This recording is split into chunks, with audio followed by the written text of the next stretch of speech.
How would you like to do some better marketing with a better tool?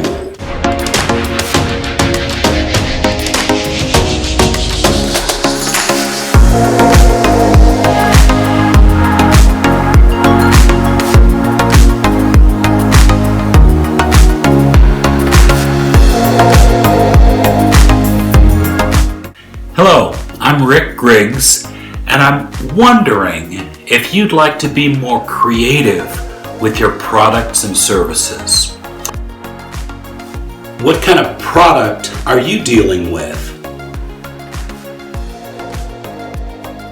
What kind of product is at the top of your list? What product are you trying to price, to promote, to place? What kind of services? What kind of services are you marketing? Do you market services rather than a product?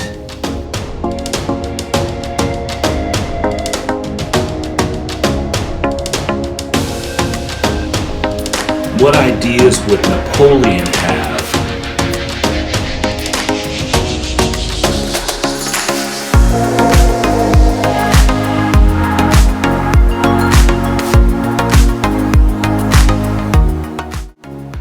We have a tool called Rolestorming. You can harness to take your products, take your services, and add that marketing creativity that everyone craves. Years ago, we worked in Silicon Valley. We wanted to get the creatives to really open up, these people who were really geniuses at creating products and designing semiconductors and chips and things like that.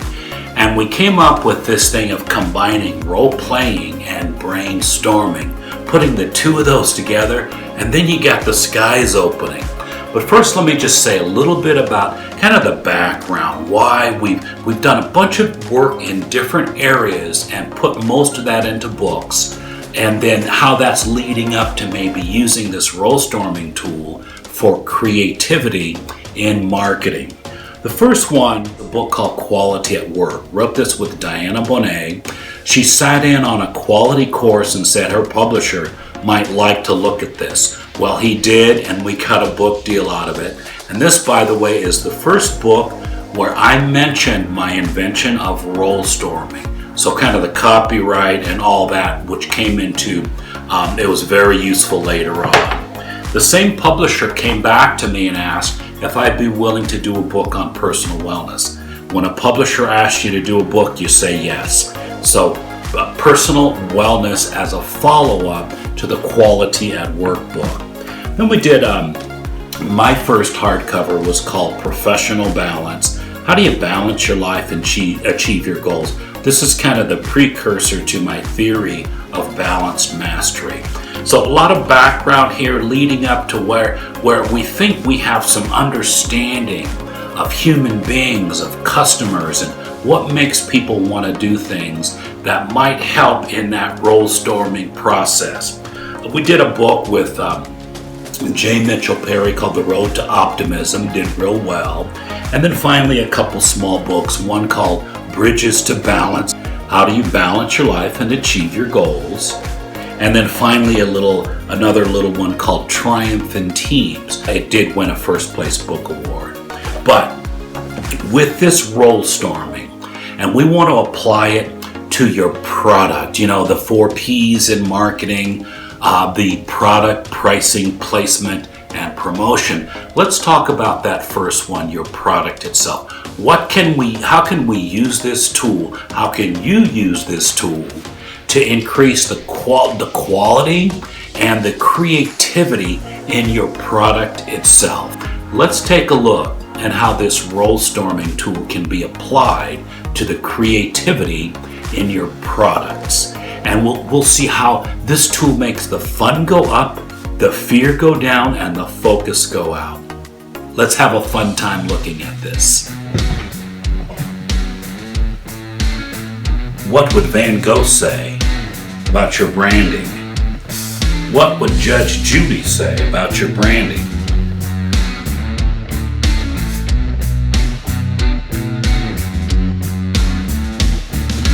What would Babe Ruth say about your product?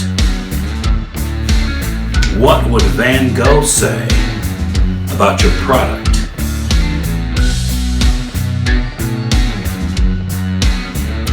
So we introduced the marketing mix combined with this tool called Rolestorming. But let's just go back to your product alone. In the product, pricing, promotion, and placement mix, we want to focus on the product. That's what most of us tend to focus on most of the time. A lot of us feel that our product has loads of features. It has all kinds of colors, applications, sizes, different styles. But as we all know, the client or the customer isn't so concerned with features. What do they want? You guessed it, you know this already. What they're concerned with are the benefits. How will your product make your client's life better? How will your product do wonderful things for that client? Well, with this Rolestorming tool, we're going to suggest that at every step of the process, you can use that role-playing and brainstorming. For instance, asking, what would Napoleon appreciate in your product? What would Joan of Arc love about your product?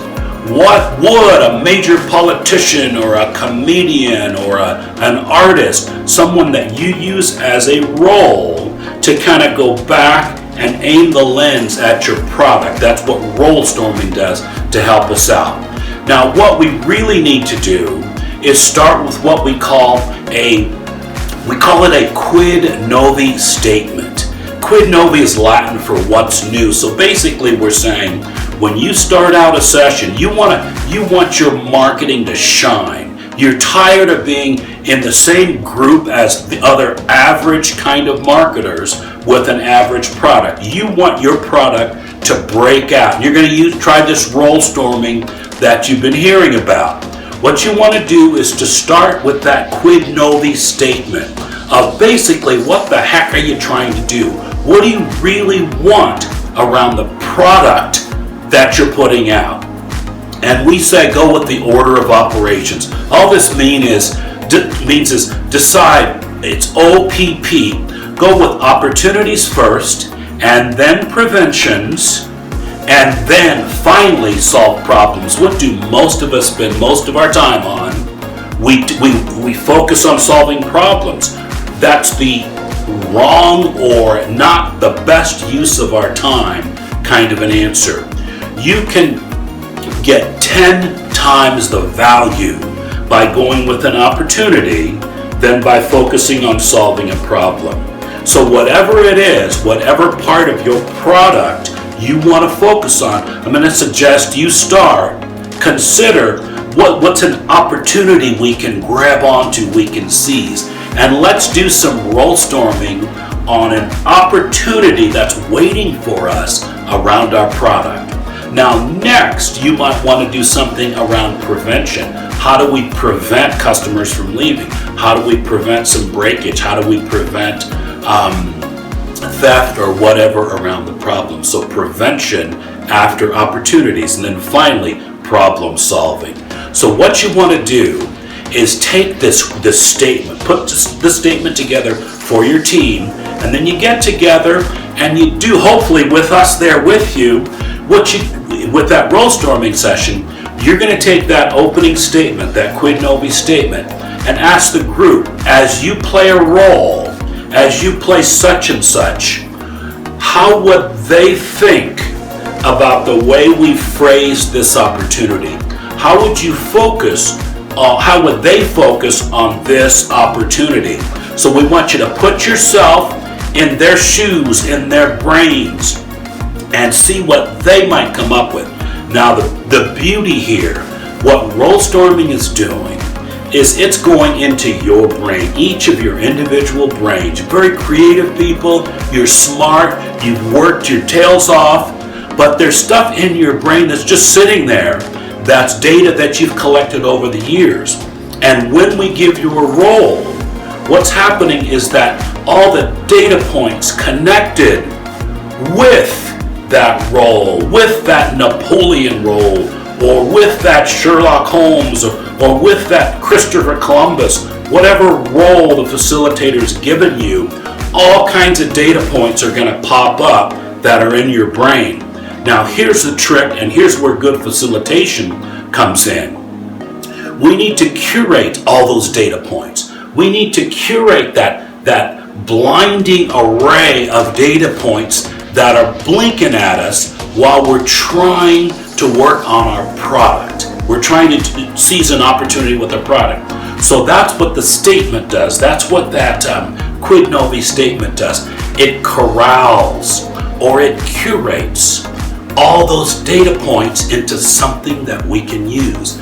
That's why nobody wants to go into brainstorming sessions any longer.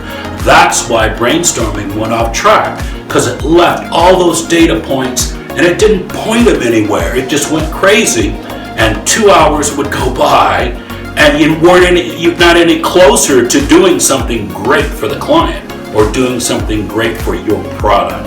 So I'm going to suggest you always have a quid novi statement, that a what's due statement. What are we going to do that's new with our product?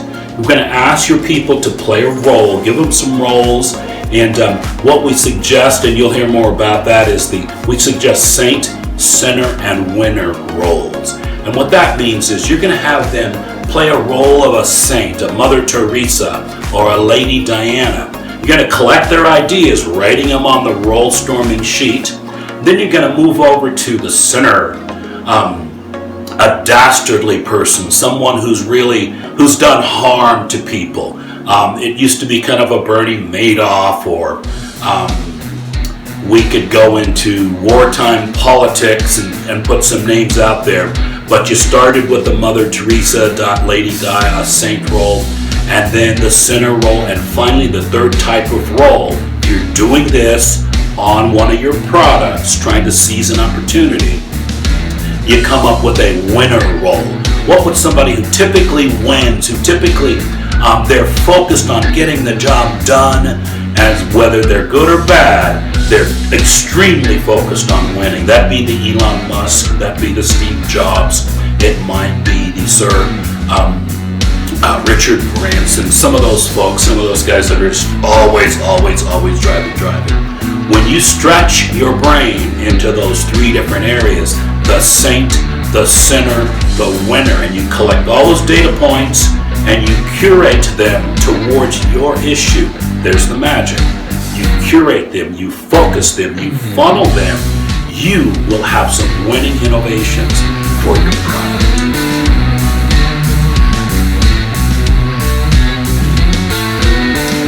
What would Freddy Krueger say about your product? What would Columbus say? What would Bob Marley say about your product?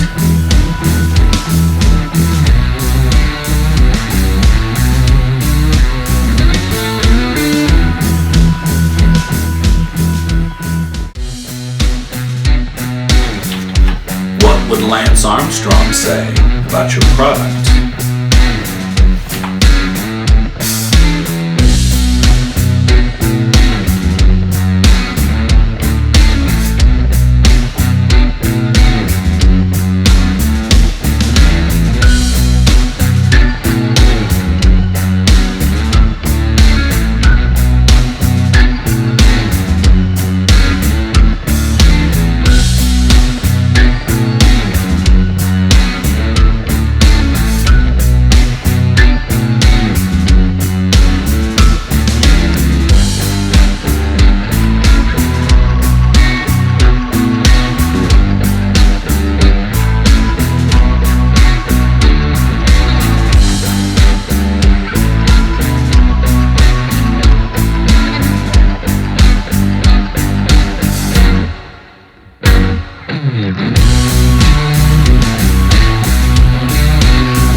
What would Freddy Krueger suggest for improving your product?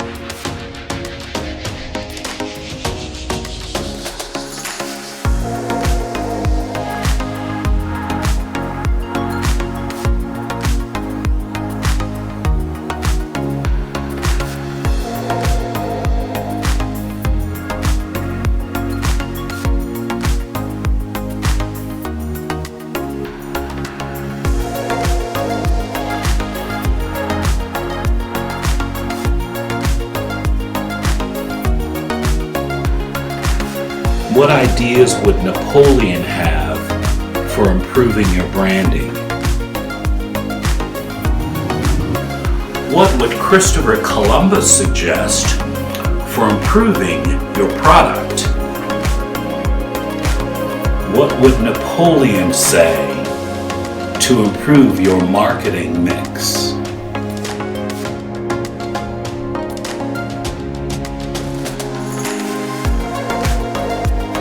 Lance Armstrong, Bob Marley's Ernest Hemingway, Sherlock Holmes. What would Napoleon say to improve your product?